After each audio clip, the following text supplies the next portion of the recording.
আসসালামু আলাইকুম। আশা করি আপনারা অনেক ভালো আছেন। আজকে আরেকটি নতুন ক্লাস নিয়ে হাজির হয়েছি। আজকের টপিকটা হচ্ছে পাস্ট ইনডিফিনিট টেন্স। আজকে এই ক্লাসটি আপনাদের জন্য ভেরি ভেরি ইম্পর্টেন্ট একটি ক্লাস। আপনারা যদি এই ক্লাসটি প্রথম থেকে শেষ পর্যন্ত দেখেন, আশা করি পাস্ট ইনডিফিনিট চিনা নিয়ে এবং বাংলা থেকে ইংলিশ অথবা ইংলিশ থেকে বাংলা ট্রান্সলেশন করতে গিয়ে আপনাদের আর কোনো প্রবলেম হবে না। তাহলে আমরা পাস্ট ইনডিফিনিটের নিয়মগুলো দেখি। আপনাদেরকে অবশ্যই পাস্ট ইনডিফিনিটের চিনিবার উপায় এটা অবশ্যই আপনাকে মুখস্থ করতে হবে। আপনি যদি বাংলাটা কোন টেন্সে আছে এটা যদি বুঝতে না পারেন তাহলে আপনি অ্যান্সার করতে পারবেন না। এই জন্য আপনাকে আগে চিনিবার উপায়টা ভালো করে মুখস্থ করে নিতে হবে।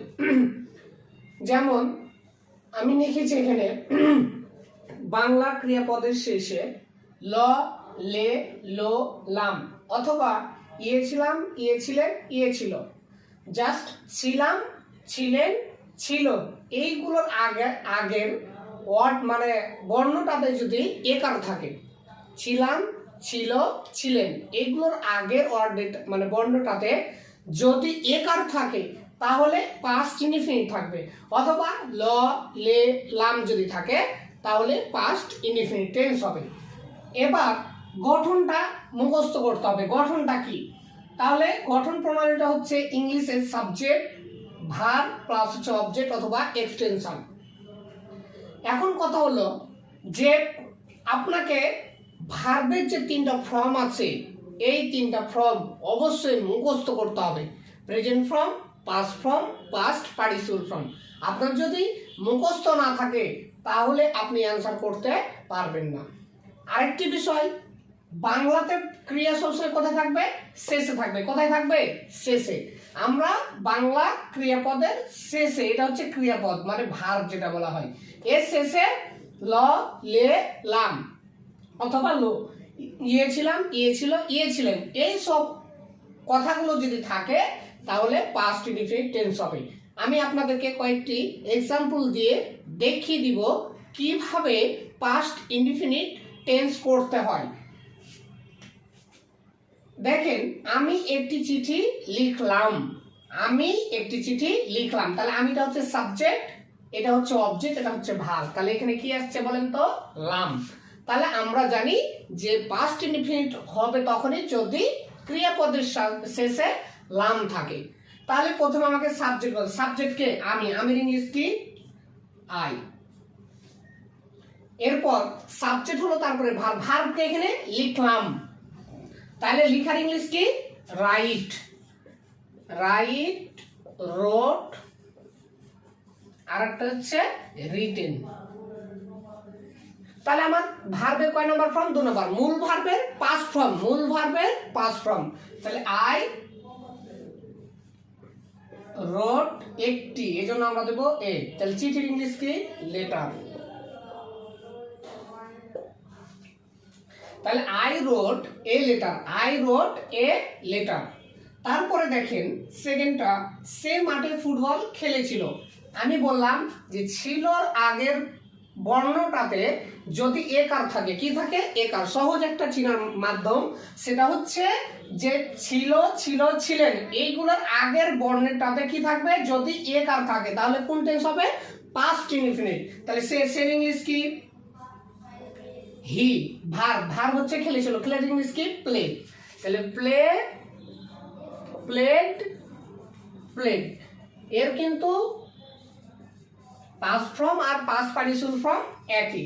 তাহলে আমাকে সাবজেক্ট ভার্বের 2 নম্বর ফর্ম বসাতে হবে, তাহলে প্লেড। তারপরে আরেকটা জিনিস, যখন আমরা অনুবাদ করব অধিকাংশই সাবজেক্ট বসিয়ে শেষ থেকে আমরা প্রথম দিকে যাব। তাহলে প্লেড, কি খেলছিলাম? ফুটবল।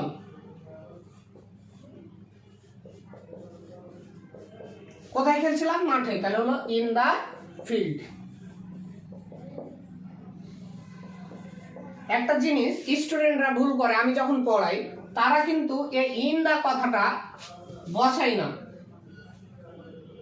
যে কখন এই ইন দা ব্যবহার হয়, যেমন মাঠে, তারপরে কোনো জায়গাতে যদি হয়, আকাশে, নদীতে, এরকম যখন বুঝাবে তখন কিন্তু আপনাকে অবশ্যই ইন দা বসাইতে হবে। তাহলে he played football in the field, সে মাঠে ফুটবল খেলেছিল। আরো বেশ কয়েকটি আপনাদেরকে শেখানোর জন্য আমি আরো কয়েকটি আমি উদাহরণগুলো দেখাবো। যেমন দেখেন, স্বপ্না একটি গান গিয়েছিল। দেখেন ছিলর আগে কি এসছে? একার এসছে। এই বর্ণটাকে এটা আমার দেখার বিষয় নেই, আমার এই যে ছিলর আগের বর্ণের একার আছে কিনা এটা আমার দেখার বিষয়। তাহলে স্বপ্নার ইংলিশ কি? স্বপ্না। এবার ভার কি? গাওয়ার ইংলিশ কি? সিং। স্যাং, সাং, SUNG, সাং, সং। জাস্ট এইভাবে আপনি প্রত্যেকটা অ্যান্সার গুলো করবেন, বুঝে করবেন, তাহলে খুবই ইজি হবে। তারপরে দেখেন, আমি গতকাল ঢাকা গিয়েছিলাম।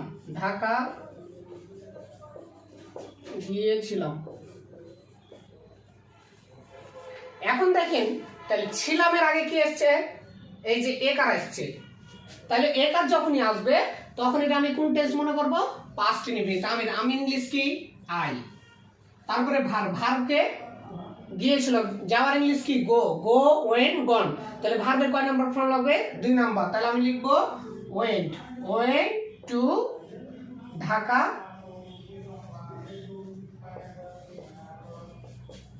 yesterday।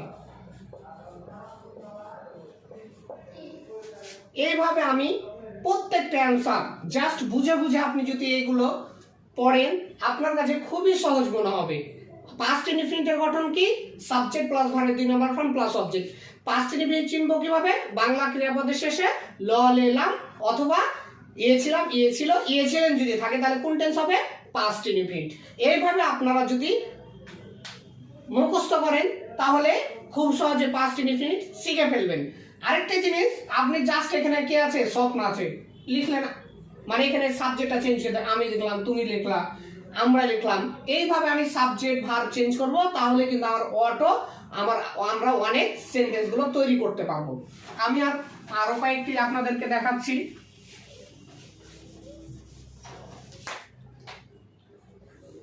তুমি পানি পান করলে। এখন দেখেন এই যে কি আসছে বলেন তো? লে। তাহলে পান করলে, এটা কিন্তু দুটো না, এটা হলো একটাই শব্দ, পানি পান করলে। অনেক স্টুডেন্ট কি করে? ডু মানে করা, পান করা ড্রিঙ্ক, তখন লেখা যায় কি? ডু ড্রিঙ্ক বলে। আসলে কিন্তু পান করা এটা একটাই শব্দ, ড্রিঙ্ক মানে কি? পান করা। তাহলে তুমি ইংলিশ কি? ইউ। ভার্বের 2 নম্বর ফর্ম, ভার্বকে পান করা, তাহলে পান করা ইংলিশ কি?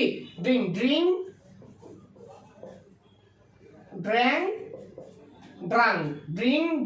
ড্রাঙ্ক। তাহলে সাবজেক্ট প্লাস ভার্বের 2 নাম্বার ফর্ম প্লাস হচ্ছে অবজেক্ট। কি পান করছি? পানি। তাহলে ওয়াটার। তাহলে ইউ ড্র্যাঙ্ক ওয়াটার। তারপরে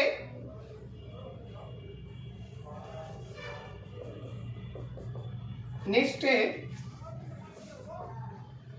সে আমার সাথে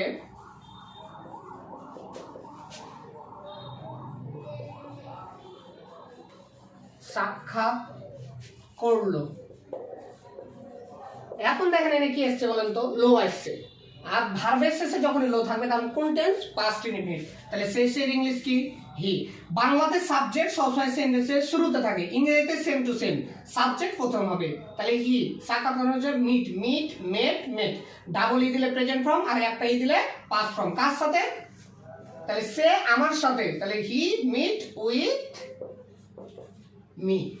অনেক স্টুডেন্ট কি করে কি? এই যে আমার মাই মানে আমার, এটা পড়েছে, তখন অনেক কি করে মাই বসায়। আসলে এটা হচ্ছে পসেসিভ, এটা হচ্ছে পসেসিভ ফর্মে যেটা কিন্তু এখানে হচ্ছে অবজেক্টিভ ফর্ম বসাতে হবে।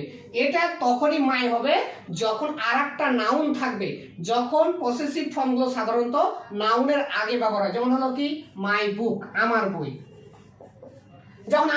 যখন বলে যে আমার যখন হচ্ছে তখন কিন্তু আর কিন্তু এই মাই বসা যাবে না, তখন কি বসাতে হবে, মি বসাতে হবে। এইভাবে আপনারা যদি ভালোভাবে মুখস্থ করেন তাহলে খুব সহজেই পাস্ট ইনফিনিট আপনারা শিখে ফেলবেন। আশা করি আপনারা এই ক্লাসটি দেখে শিখতে পেরেছেন অনেক কিছু।